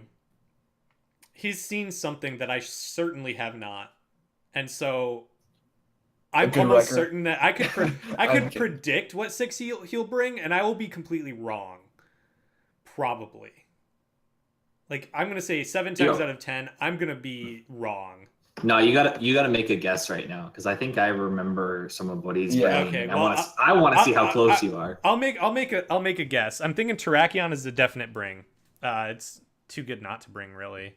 For sure. I think Zangoose might be brought. Silvally in some capacity, I think, is going to be brought here. And so let's see. That's 3. Reuniclus. So 4. Mega Pidgeot, if only to have like something to threaten the Mega Venusaur. It's this weird game of chicken where it's like, do you bring the Mega Venusaur knowing that there's the Mega Pidgeot? And he's like oh, for sure. And it's does he bring the Mega Pidgeot knowing you might not bring the Mega Venusaur just because he has the Mega Pidgeot? It's this weird thing. I might as well go ahead and give you my predictions because I mean I haven't built team yet, so this means literally nothing. Looking at his team, like just from what I normally expected him to bring last time, I'm pretty sure I've got to check my recording, but I'm pretty sure I expected him to bring Terrakion, Reuniclus, of course Mega Pidgeot. Those are the big 3. Curum's always one that I don't have much for. I don't think he'll bring Shaman just because I have it Primarina and I've never got it to work once.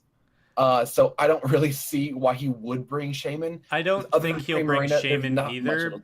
I don't think he'll bring Shaman either because you've got Silvally Dark maybe. Yeah, Silvally Dark. Well, like I said, Silvally in some capacity I think is going to be for sure. And then I'd say either Zangoose or Azumarill. I don't see Magmortar coming here. No. Because it's super effective against my Lucario, who is as frail as a wet paper bag. Then Nidoqueen is definitely a big bring, I would say, on his part. Yeah. I'd probably toss Zoomeril and say Nidoqueen or Zangoose. But, I mean, I'm going to prep for not that team. That's just for looking at it, not by running any counts. Just for looking at the 6 I see him bringing. And the 6 I see, like, I would expect him to think I would bring – I don't think he would think I'd bring Venusaur just because there's so many things he's got counter for Venusaur. Yeah. And I think – I was saying Terravolt on Kyurem Black, but this is just pressure for regular Kyurem to get past Thick Fat. So Kyurem's fine against Venusaur, but yeah, he's got the Mega Pidgeot, he's got Reuniclus, and even like this Zen Headbutt on. Does it get Zen Headbutt on Terrakion? I'm pretty sure it does. I think so, but like I think it does. I ran that in Gen 5. Yeah. Okay. So yeah, I'm pretty sure he's expecting me to bring Victini, Krook, Porygon to Thundurus, Mismagius, and Primarina.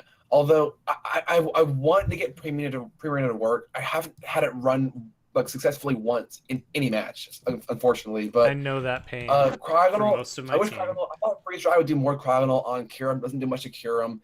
Freeze Dry is good against Shaman, and especially Azumarill. But also on Freeze Dry actually is looking pretty good here. I'm not sure if it's neutral to Empoleon or not. I ran calcs that beforehand for the previous match, but I don't know much about Cryogonal, honestly. So I don't really see. Yeah. I don't see Haskins coming on really on either side. So maybe Rocks from Nidoqueen, but not really sure. We've basically telegraphed our Mon of the Week as hard as we possibly could. Yeah, it's Krookodile. We have to talk about Krook. It is Krookodile. It's Marv. Marv the Krookodile. I mean, what like this thing? You look at its stats. And it's kind of unassuming because it's got base 95 HP, base 117 attack, which base 117 attack is good. It's not stellar, but it's not even Armaldo good. And it's got base 80 defense. Like, its bulk isn't anything to write home about, and its speed is good for draft league. I'll say that. Base 92 is pretty good for draft league. Right? Yeah, 92. Base 92 speed is pretty decent for draft league, but I think its abilities are what set it apart, because it has Intimidate and it has Moxie, and Anger Point too. But I don't think I ever used that. Yeah, Anger Point I think lesser, but because like you can't rely on getting critted to like for your offensive strategy. I think that's a bad idea, especially when your other options are Intimidate or Moxie. Yeah, exactly. Yeah, that being Intimidate. The opportunity cost of running Anger Point is too massive. high when you have with a mon who's not as bulky, like not pretty bulky as Krook. It's probably not the best bet, because it doesn't want to crit to begin with. It doesn't want to tank. It doesn't want to tank regular hard hits. Like it tanks. It doesn't want to tank crits at all. That's true. So, but like Intimidate and Moxie, like a lot of times, I think more frequently you're running Intimidate, because Intimidate is just so good, and like you just said, it's frail. It's not like super frail. It's not like made of glass, but it's frail. We make no bones about that. And Intimidate is going to mitigate that a little bit, which can give it the edge it needs in a lot of cases. It can turn some 2-hit KOs into 3-hit KOs, and sometimes that's what you need. And sure. I did a lot of calcs with Intimidate the first time I mashed him around, and seeing or when I did the bulky set with Chopper Berry, like, okay, even without Intimidate, I can live a -1 close combat from or after the first one from Terrakion. I can live this much, whatever. It is nice to calc, but Intimidate is so good, especially he had originally a mostly physically offensive team, but now with a lot of the special diversity, it's looking a lot less viable. But Intimidate definitely is a really, really good bring on almost any team. Yeah. Oh, yeah. And Moxie is pretty decent if you're in the Moxie's matchup. great, especially with a mon who is notorious for being like scarfed. Yeah. Mhm. You Like, bring it's always Scarf Krook when you hear Krook. Yeah. In like laddering. Yeah, because its base 92 speed makes it ideal and its high attack make it ideal for scarfing. And then when you combine that with Intimidate or Moxie, like you've got a good scarfer right there. Like this guy is an ideal scarfer to pick up. If you need a good scarfer at mid tier, Krook is probably your pick. Yeah. And also, I mean, the extra versatility, the nice base 92 speed with a scarf means that it's going to get up there, and if your opponent's not bringing a fast scarfer, it'll probably be the fastest mon on the field. Mm-hmm. It's a good option. Yep. And I think, and I wanted to step in and comment on the Intimidate versus Moxie thing as well, as somebody who had an Intimidate and Moxie mon this season in Gyarados. I'll say this for Excessive if he's listening. I haven't brought Moxie Gyarados once, because the thing is, if you can bring Gyarados or Krookodile as well, and I imagine Emerson, you've run Intimidate more than you've run Moxie, right? I believe so. Yes. Yeah, I mean that's been my observation, is that it seems like it's just a more common bring, because especially when you know what's going to be on the other side of the field, like when you know that there's like a physical attacker over there that kind of scares you or something. Having Intimidate is just such a fantastic, reliable thing. Whereas Moxie, maybe it's going to work, maybe it's not. Maybe you'll get a streak going, maybe you won't. I think that Intimidate's a really fantastic, and maybe even kind of it's a fantastic ability in any format. But I think that it's a little bit better even in draft league, where you, like I said, know what's coming. Yep. Or you have 11 mons and 6 of those are coming. Well, and another thing to point out with Krookodile is it's got a pretty decent physical move pool. It's surprisingly deep. It gets Aqua Tail, which I think it's Dragon Tail too. Yep, it gets Dragon Tail, so you can use it as a phaser if you need to. It's got Dragon Claw, so you can use it for dragon coverage. It's got Outrage as well. Oh, that's right. It does have Outrage. I ran that last week, but I don't think I got it off because I did not play that well. But I was planning to do that for Zygarde with Intimidate, but it was banded, and that did not go well with my plan. And if you're really risking it for the biscuit, you got Iron Tail. So you got that fairy. I brought coverage. that week 1, but I don't remember if I hit it or not. I brought that for the for the Gardevoir, I think. Yep. Yeah. I mean, obviously you got knockoff is gonna be pretty good. Yep, stab knockoff at that. It has rocks too, I believe. Yeah. Oh, it does have rocks. Yeah, rocks, knockoff, foul play, earthquake. Yep. There's a lot. It's got pretty good coverage. Mhm. Fire Fang. Mm-hmm. I think Thunder Fang, but not Ice Fang. I think. It has Thunder Fang, Yeah. which, I mean, it's space 65 power, so it's not exactly ideal, but not awful either. Also, it has Throat Chop. Oh, it does. I forgot about that. Mm-hmm. Which I should mention does hit. It does hit fairy types because it's not super effective. It's not very effective against them, but it does hit them, which means that Sylveon and Primarina, Hyper Voice. yeah, both of those get Oh, neutered Loud for as 2 well. turns. Yeah, I remember that. yeah. Throat Chop is a really good move for this mon. Yeah, because it's got I the think speed to take advantage of it. I think it's going to be an interesting mon in the sense that with our league going from drafting Z crystals to having Z captains. Yes, I think that this thing is a Oh, fantastic. it'll be great with Z Captain, but also don't forget it has Break as well and Superpower. Yep. Break, superpower. I mean, it could fire off massive all-out pummelings. It could I think it's interesting that you could fire off a massive devastating Drake as well. Mm-hmm. You can fire off a really nasty corkscrew crash.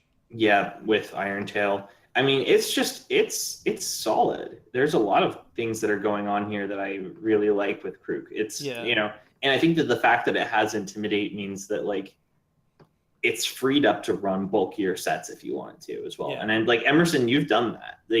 I think assault vest sets, physically bulky things.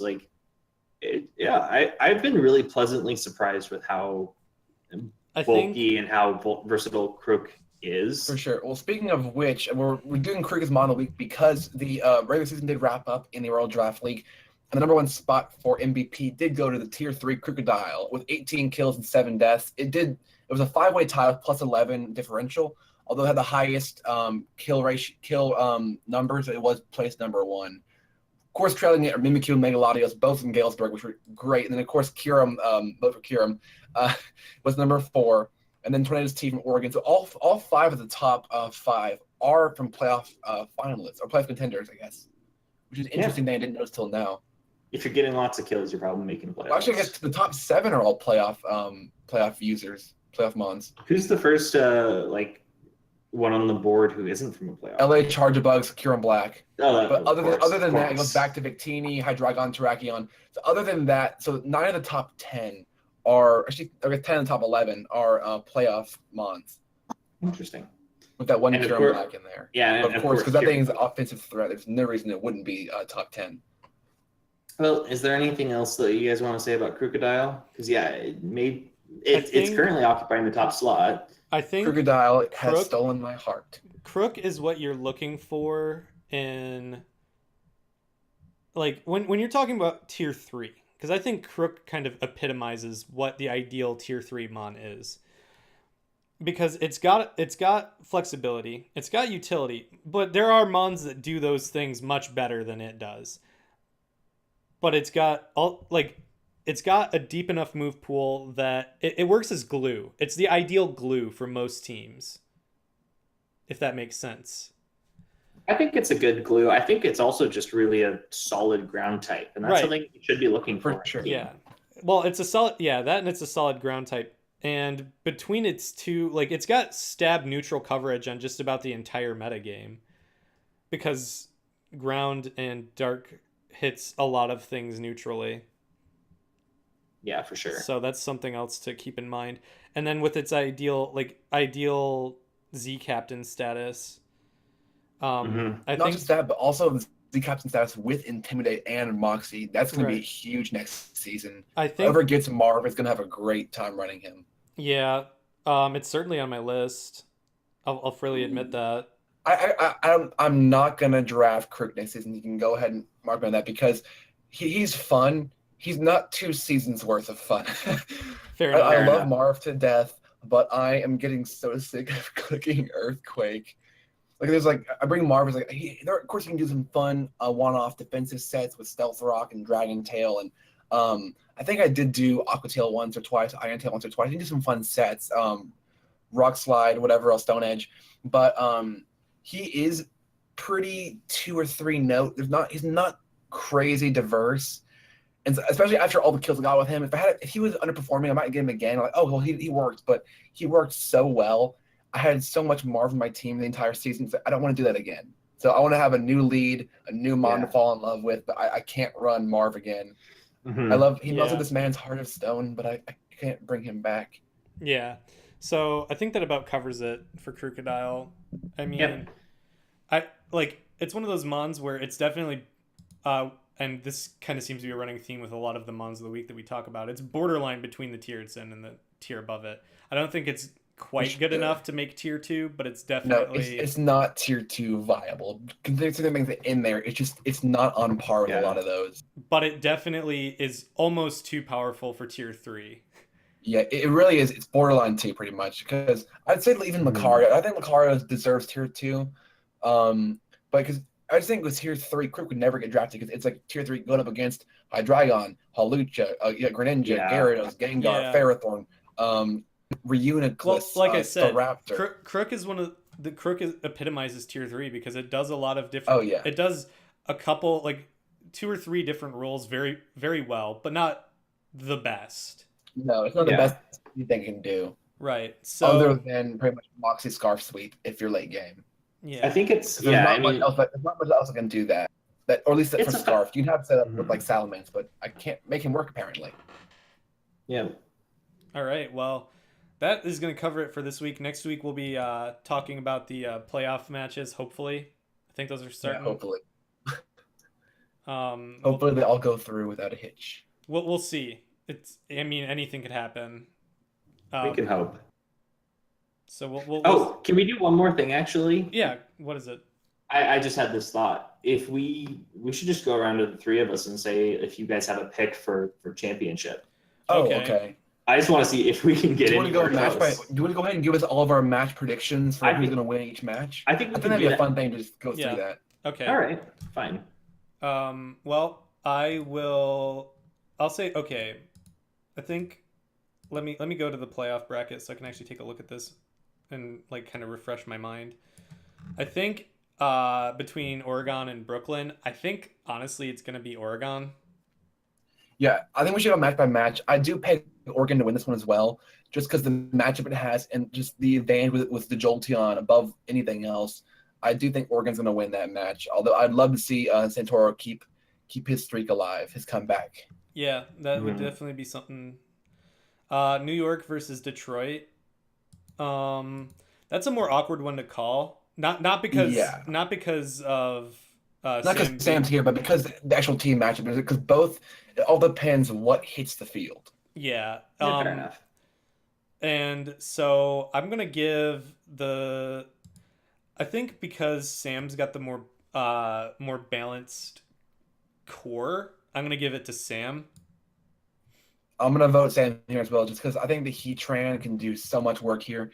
It wouldn't look it well, but I think Heatran is definitely I think the grassy terrain is gonna be huge. A lot of the things that can benefit from it are on Sam's team and not really on the there's not a lot of crossover benefits between that. Yeah, I'll agree with that. That's the one downside of having so many ground immunities is you don't get the boost from the grassy terrain. Yeah. Yep. So I'm going to be contrarian when it comes around to me. I'm not picking myself.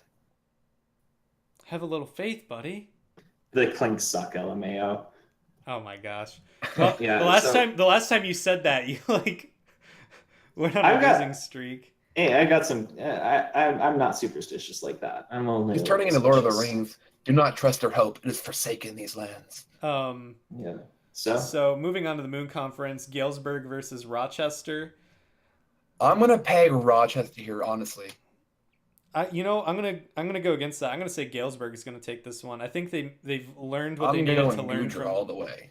I think they learned what they needed to learn losing to Rochester. No, for sure.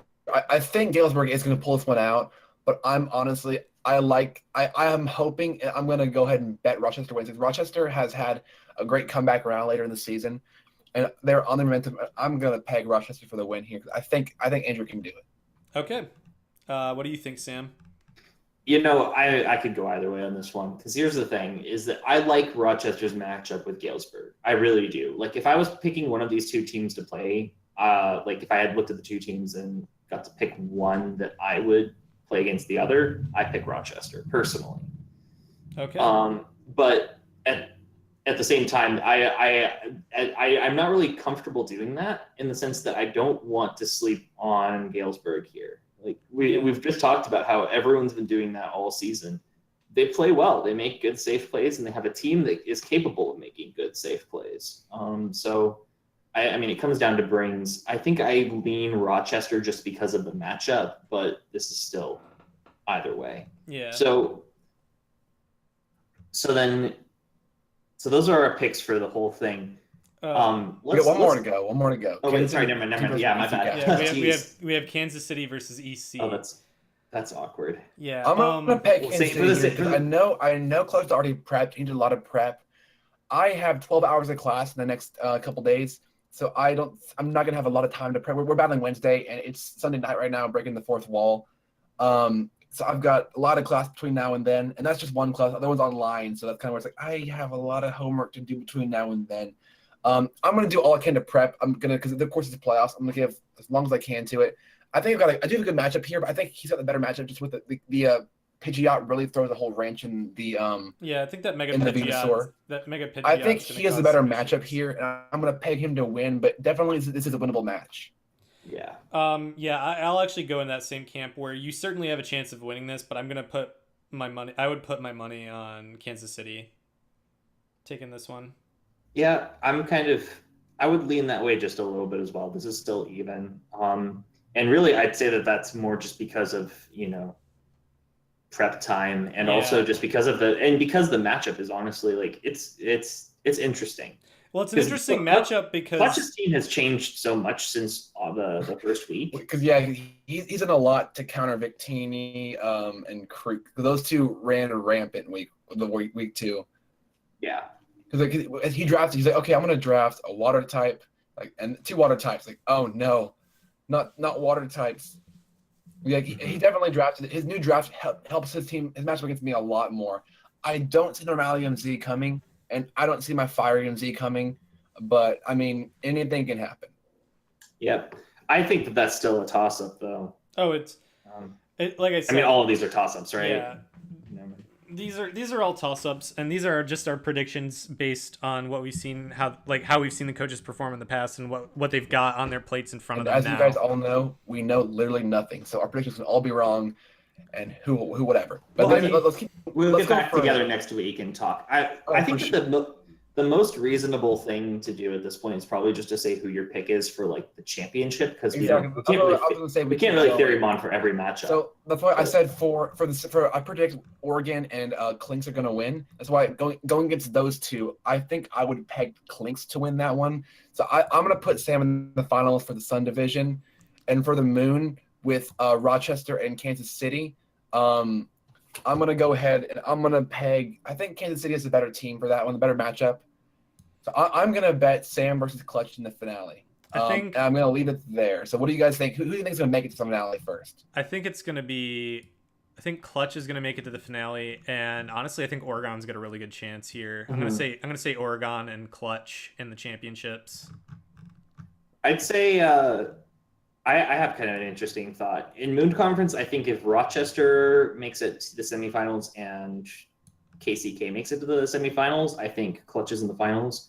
I'm not sure how much I like Clutch versus Galesburg, though. That's Galesburg true. That is one. He's got a rough match against Galesburg. Yeah, so it's that. I feel like the Moon Conference is interesting. And to be honest, if I go back over to the Sun Conference, like if I wanted to offer my honest opinion here, is Excessive is a lying opinion. Yeah, Excessive is a tough opponent. I'll give it my best run. I personally really do want another shot at Oregon now that, with the new coach and everything. I feel like I actually have a decent matchup there. I would love to play them in the semifinals. And so, to be honest, even though like my season has had up and downs, I'm thinking I have a shot at this. For sure. That's I really want to match. I'm going to level with you. If you had said anything else, I would have immediately said, yeah, he's not making it. Because if you don't think you're going to be able to make it, then you're not going to. Yeah, I mean, I'm feeling good. I feel like I'm playing well at the end of the season. Mentality is And very important here.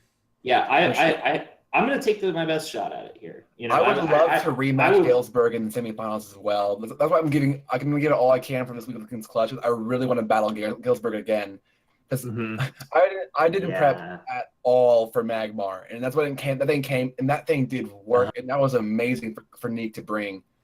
That's why I Yeah. was like, this week, if I do match them again, I'm really gonna do some. I'm gonna go all in on the Galesburg match, the rematch of the century, Moon Conference versus Moon Conference versus Mhm. Moon Conference. Moon Conference. But Yeah. we're gonna Yeah. do. I So think I think that this is probably a fair consensus. Then is that so? All of us have Clutch probably in the finals, like Clutch or Galesburg are the two favorites there. But like I think that right now, if we were doing if we were doing Vegas odds, I think Clutch is at the lead of the pack for like winning the whole thing. okay, yeah, I'd say that's fair. And I think with that, I mean, we'll end our deluxe edition of this podcast. I think it's only fair that we went 2 hours, Yes, considering we missed it was an last week. apology for last week. Yeah, so you'll get your 2 hours of us. We'll make damn sure of it. And with that, Shut up and take it. we'll see you hopefully next week, schedule permitting. We'll see you next week, and we'll talk more about the actual results, and we'll see if we were right or how horribly wrong we were. Until then, Yeah. we'll see you, trainers. Have a good one.